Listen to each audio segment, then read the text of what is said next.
చరిత్రలో ఎంతో మంది గొప్ప వ్యక్తులు తాము జీవించి ఉన్నన్ని రోజులు వెనుకబడిన ప్రజలకు ఒక భరోసా కల్పించేందుకు, సమాజంలోని అసమానతల్ని రూపుమాపేందుకు కృషి చేశారు. అంబేడ్కర్, జ్యోతిబా పూలే, నారాయణ గురు లాంటి మహనీయులు చూపించిన మార్గంలో పయనించే వ్యక్తులు మన మధ్య నుండే ఉదయిస్తారు. ఏ రాజకీయ నేపథ్యం లేని ఒక సాధారణ మధ్యతరగతి కానిస్టేబుల్ గా జీవితం ప్రారంభించిన వ్యక్తి యొక్క మూడవ కొడుక్కి టీచర్లు పాఠశాలల్లో చెప్పే పాఠాలకు, సమాజంలో జరిగే సంఘర్షణకు మధ్య తేడా అర్థమయ్యేది కాదు. లైబ్రరీలో దొరికే పుస్తకాలలో ఉండే వ్యక్తులు నిజ జీవితాల్లో ఎందుకు ఉండరు అనే ఆలోచన అతని మెదడును తొలిచేసింది. ప్రజాస్వామ్యంలో ప్రజలకు అందాల్సిన విద్య, వైద్యం, ఉపాధి, మౌలిక సదుపాయాలు స్వాతంత్ర్యం సాధించిన 75 సంవత్సరాల తర్వాత కూడా ఎందుకు అందడం లేదు? కారణం ప్రజల చేత ఎన్నుకోబడిన నాయకులా, లేక వారిని ఎన్నుకుంటున్న ప్రజలా? ఇలాంటి ఆలోచనలతో ప్రజలు ఎదుర్కొంటున్న సమస్యలు, దానికి కారణమైన ప్రభుత్వాలు, ప్రభుత్వంలో భాగస్వాములైన నాయకులపై తెలియని అసహనం ఏర్పడింది. నటుడిగా 1996లో సినిమాల్లో అడుగుపెట్టిన వ్యక్తి తనకంటూ ఒక వైవిధ్యమైన శైలి అలవర్చుకుని, కఠోరమైన శిక్షణతో తనను తాను విభిన్నమైన వ్యక్తిగా తీర్చిదిద్దుకుని ప్రజల్ని చైతన్యవంతులుగా చేసేందుకు సినిమాలను ఒక వారధిగా చేసుకున్నారు. వాళ్ళు సామాన్యులు. నీలాంటోడు పెడతా అంటే ఆశపడతారు, బెదిరిస్తే భయపడతారు. ఆశకి భయానికి మధ్య ఊగిసలాడే జీవితాలు వాళ్ళని. వాళ్ళు నా కోసం ఉన్నా లేకపోయినా నేనెప్పుడు వాళ్ళకి అండగానే ఉంటా. ఏ మేరా జహా అన్నా, మారాలంటే లోకం అని చెప్పినా ఇవన్నీ తనలోని సామాజిక స్పృహకు నిదర్శనం.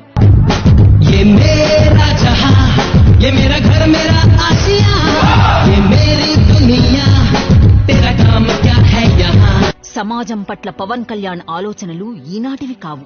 వారి తండ్రి శ్రీ కొణిదెల వెంకట్రావు గారు 1999లోనే ఈ మాట అన్నారు. మా కళ్యాణ్ భవిష్యత్తులో ఖచ్చితంగా సినిమాలు మాత్రమే చెయ్యడు, ప్రజలకు సహాయం చేసేందుకు ఏదైనా మొదలు పెడతాడు అని చెప్పారు. సినిమాలు చేస్తున్నప్పుడు ఎంతో మందికి సహాయం చేస్తున్నా సరే అది అతనికి తృప్తినివ్వలేదు. ఆయన తండ్రి గారు ఊహించినట్లే కామన్ మెన్ ప్రొటెక్షన్ ఫోర్స్ ఏర్పాటు చేశారు. కొంతకాలం తరువాత తన ఆలోచనా విధానం పరిధి పెంచుకుంటూ జనసేన పార్టీని ఏర్పాటు చేసి ప్రజాక్షేత్రంలోకి వచ్చారు పవన్ కళ్యాణ్. నేను ఇలా మీ ముందుకొచ్చాను, పార్టీ పెట్టాను. దాని పేరు జనసేన. మీ సేన, సామాన్యుల సేన, మన భారతదేశపు సేన. వచ్చిన నాటి నుండి ఒక సోషల్ ఇంజనీర్ గా మారి సమాజంలో ఉన్న తప్పుల్ని సరిచేసేందుకు తనదైన శైలిలో ప్రయత్నాలు ఆరంభించారు. సినీ రంగంలో ఉన్నత స్థానంలో ఉంటూ కోట్ల రూపాయలు సంపాదిస్తూ కోట్లాది అభిమానుల జయ జయధ్వానాల మధ్య సుఖమైన జీవితాన్ని అనుభవిస్తున్న వ్యక్తి ప్రజాక్షేత్రంలోకి వచ్చి అర్హత లేని వ్యక్తులు చేస్తున్న వ్యక్తిగత దాడులు, కువిమర్శలు, తప్పుడు ఆరోపణలు తట్టుకుంటూ నిలబడాల్సిన అవసరం ఏముంది? నాకు ఎవరి వ్యక్తిగత జీవితంలోకి నేను వెళ్ళను. దాన్ని నేను రాజకీయ లబ్ధి కోసం వాడను. అలాగే నేను ఎవరైనా సరే మీరు మాట్లాడితే పబ్లిక్ పాలసీ మీద మాట్లాడతాను. పబ్లిక్ పాలసీ మీద రెస్పాండ్ అయితే రెస్పాండ్ అవ్వాలి. నేను తిరిగి చాలా అనగలను. నాకు చాలా బలమైన నోరు ఉంది, గొడవ పెట్టుకోగలను, చాలా బలంగా మాట్లాడగలను. కాకపోతే దానివల్ల సమస్యలు పరిష్కారం అవుతాయి అంటే ఖచ్చితంగా పెట్టుకుంటాను. కాకపోతే వ్యక్తిగతంగా మాట్లాడినప్పుడు ఆ సమస్యలు పరిష్కారం అవ్వవు. ఒక చిన్న విత్తనం చాలు వటవృక్షంలా మారడానికి. కానీ ఆ విత్తనం వృక్షంలా మారేందుకు ఎన్నో ఆటుపోట్లు ఎదుర్కోవాల్సి వస్తుంది.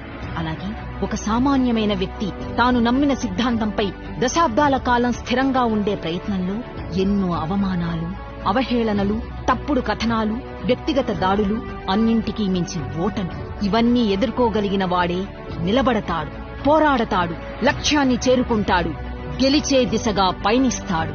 కష్టాల్లో ఉన్న ప్రజలు ఏం గుర్తొస్తున్నారు? జనసేన గుర్తొస్తుంది.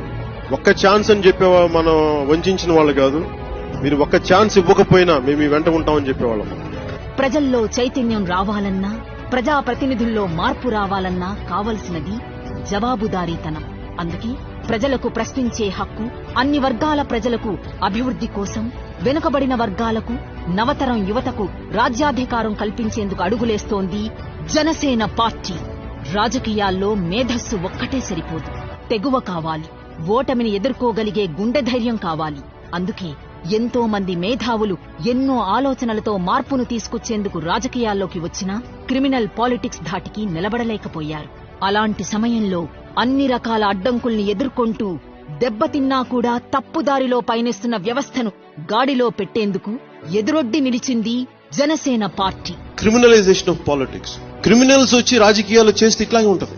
మహాత్మా గాంధీని పూజిస్తాం, సుభాష్ చంద్రబోస్ గౌరవిస్తాం, అంబేద్కర్ గారిని గుండెల్లో పెట్టుకుంటాం, కానీ ఎన్నుకునేది మటుకు నేర చరిత్ర రాజకీయ నాయకులు ఎన్నుకుంటాం. నాకు ఈ డైకాటమీ అర్థం కాదు, ఈ పారాడాక్స్ అర్థం కాదు. అతని ఆలోచన మనందరినీ అభివృద్ధి పథంలో నడిపించేందుకు, మనందరి భవిష్యత్తుకు భరోసా కల్పించేందుకు, దానికోసం ఎంతవరకైనా పోరాడేందుకు, నిలబడేందుకు, గెలిచేందుకు. అలా గెలిచే క్రమంలో అన్ని వైపుల నుంచి దాడులు జరుగుతున్నా సరే వెన్ను వంచక నిలబడిన వ్యక్తి. 23 వయసులో భగత్ సింగ్ ప్రాణత్యాగం చేయడానికి కారణం తన చావుతోనైనా సమాజంలో పోరాట స్ఫూర్తి వస్తుందేమో అనే చిన్న ఆశ. అలాంటి మహనీయుని స్ఫూర్తితో ప్రజల్లో చైతన్యం నింపేందుకు జనసేన ద్వారా ముందుకు వచ్చారు జనసేనాని. నీ స్ఫూర్తి చచ్చిపోలేదు మిత్రమా, నేనున్నాను. దశాబ్దాలుగా పాతుకుపోయిన సంప్రదాయ రాజకీయ పార్టీలకు ఎదురొడ్డి పోరాటం చేయడం అంటే సామాన్య విషయమేమీ కాదు. నాడు పరాయి దోపిడీదారులైన ఆంగ్లేయుల్ని తరిమి కొట్టేందుకు నేతాజీ సుభాష్ చంద్రబోస్ తనలాగా సమాజంలో పోరాడాలనే దృఢ సంకల్పం ఉన్న వ్యక్తుల్ని కలుపుకొని ఆజాద్ హింద్ ఫౌజ్ని ఏర్పాటు చేసినట్టుగా నేడు స్వదేశీ దోపిడీదారులు కుల మతాల మధ్య విద్వేషాలు రేకెత్తించి సమాజాన్ని విచ్ఛిన్నం చేస్తున్న చీడ పురుగుల్ని తరిమి కొట్టేందుకు తనలా సమాజంపై స్పృహ కలిగిన యువతను మేలుకొలిపి జన సైన్యంగా తీర్చిదిద్ది జనసేనానిగా ముందుండి నడిపిస్తున్నారు. 2019 ఎన్నికల్లో పరాజయం పాలైనా సరే ఓటమికి వెరవకుండా పార్టీని ముందుండి నడిపిస్తూ ప్రజల్లో నమ్మకాన్ని కలిగిస్తూ నిరంతరం ప్రజా సమస్యలపై పోరాటం చేస్తూ నిజమైన పోరాటం గెలుపు ఓటములకు ప్రభావితం కాదని పనిచేశారు.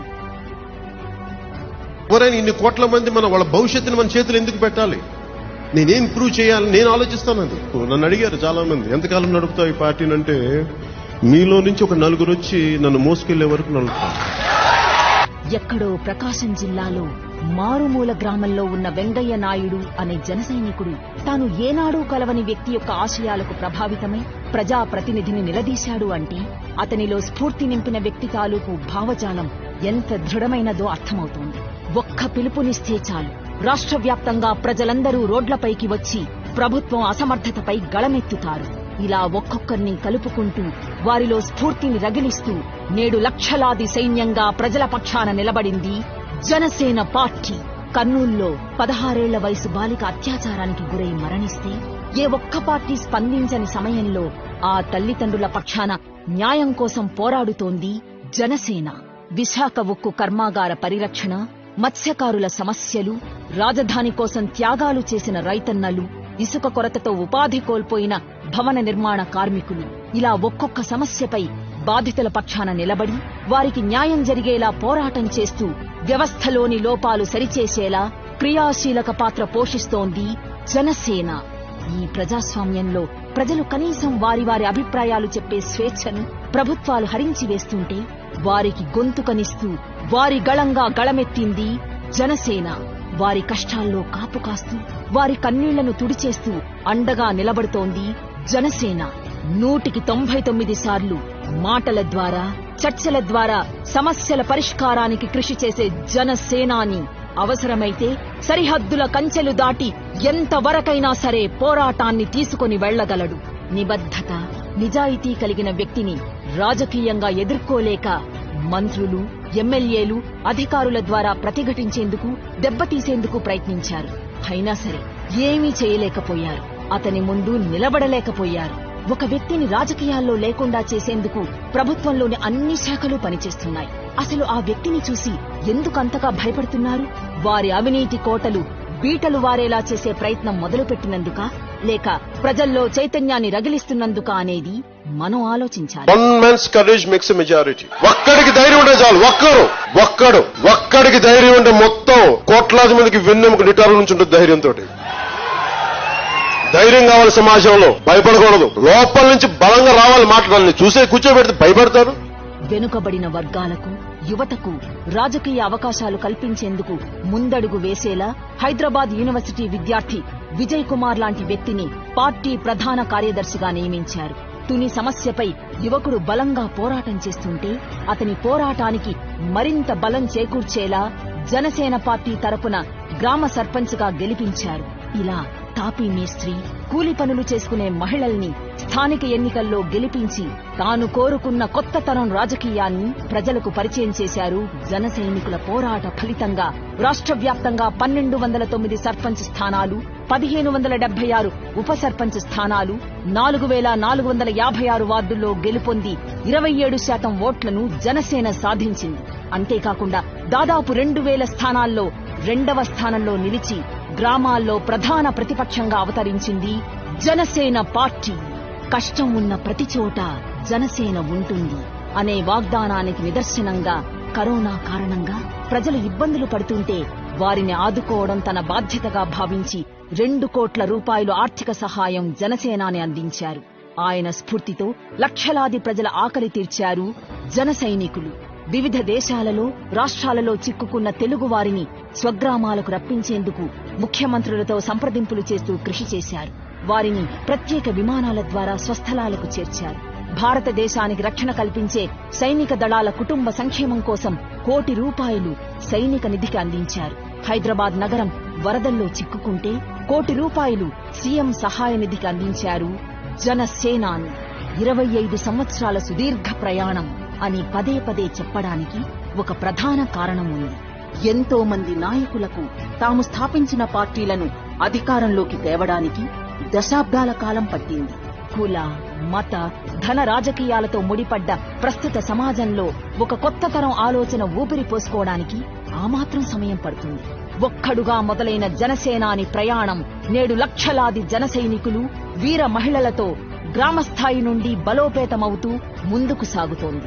ఉభయ తెలుగు రాష్ట్రాలలోని ప్రధాన సమస్యలకి స్పందిస్తూ సమస్యల పరిష్కారానికి దిశానిర్దేశం చేస్తూ ముందుకు కొనసాగుతోంది జనసేన పార్టీ.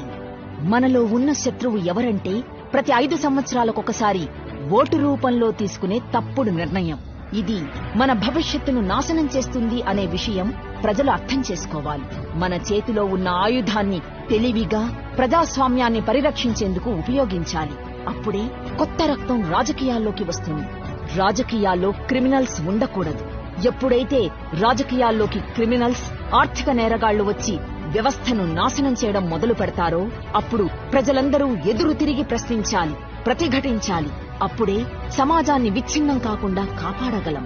అలా క్రిమినల్ పాలిటిక్స్ నుంచి ప్రజలను కొత్త తరం రాజకీయాల వైపు నడిపించేలా, రేపటి తరానికి బంగారు భవిష్యత్తుపై ఆశను సజీవంగా ఉంచేలా చేసే ప్రయత్నమే జనసేన. ఒక వ్యక్తిగా మొదలైన జనసేన ప్రస్థానం రానున్న రోజుల్లో ఘన చరిత్రకు నాంది పలుకుతుందని తెలియచేస్తున్నాం. ఈ క్రిమినల్ రాజకీయాలను భావితరాల భవిష్యత్తు ఆశలకు ఊపిరి పోసేందుకు జరుగుతున్న ఈ పోరాటానికి మీ అందరి తోడ్పాటు ఉంటుందని ఆశిస్తున్నాము.